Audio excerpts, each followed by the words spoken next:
So the Sacramento Kings had a great 2017 NBA draft. They drafted De'Aaron Fox, Justin Jackson, Harry Giles and Frank Mason III. The Kings were considered the biggest winners of the draft this year. De'Aaron Fox has probably the highest ceiling in the draft, and they actually picked possibly the player with the next highest ceiling, Harry Giles. Harry Giles was expected to go number 1 in the draft this year if it wasn't for injuries that kept him out of a lot of his college career, and they got him with the 20th overall pick, which is a steal. Even though he does have a lot of bust potential because he could get injured, he also has one of the highest ceilings in the draft. They also got Justin Jackson from North Carolina with the 15th pick, who's as much of a sure thing as you can get in a draft, who will be a great role player.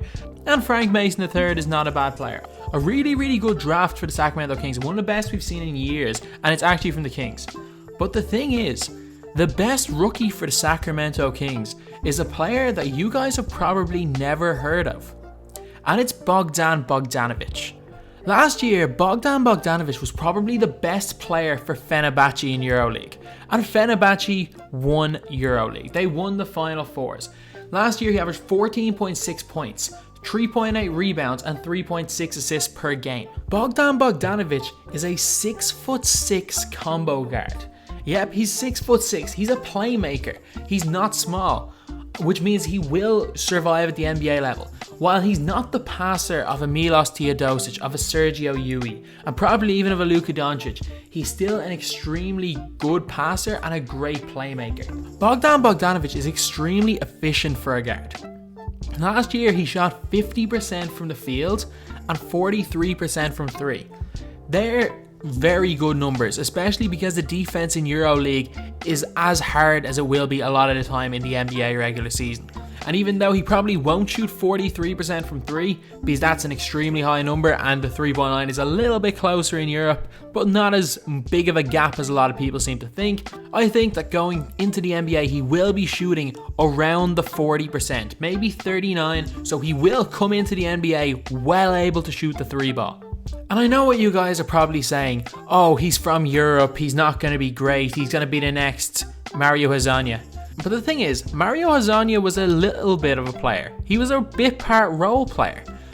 To be fair, Kristaps Porzingis for Sevilla was a bit part role player. Young players don't really get much of a shot in EuroLeague, and when they do, you know they're exceptional. And Bogdan Bogdanovic is exceptional. He was the best player on the Fenerbahce team. And you might be thinking, oh, it's some random team in Turkey. That team contains Jan Vesely, who was a former top pick in the draft, and to be honest, would still make the majority of NBA teams. Ekpe Udoh, who was picked 10th, I think was it in 2010, in the 2010 draft. I think he was picked by the Warriors. I'm not entirely sure, that's off the top of my head. But again, Ekpe Udoh could play for the majority of NBA teams. He could get minutes.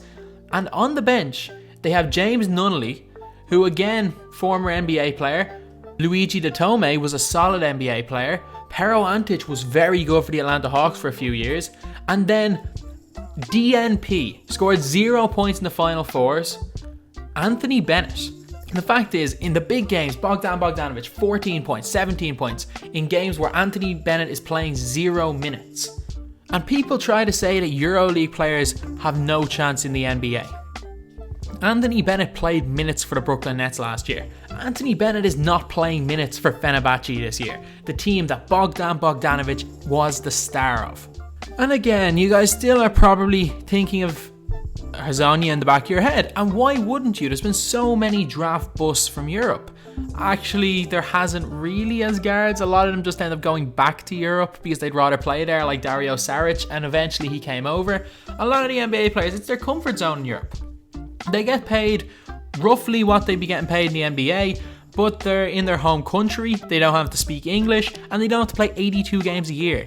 They're in their comfort zone, and why would you play in the NBA if you're a European star? Unless you're Bogdan Bogdanovic, who just signed the biggest rookie contract in history. So it's not just me saying this, it's not just Europeans saying this, it's the Sacramento Kings putting that much trust in this. Well, he wasn't really a rookie, he was drafted in 2014 and they traded for him, but putting this much trust in a European player, paying him $36 million for 3 years, and I think he's going to be worth every penny of that. Bogdan Bogdanovic is going to come straight into the NBA and average something similar to what he did in EuroLeague, especially with a Sacramento Kings team where he's going to be one of the older players.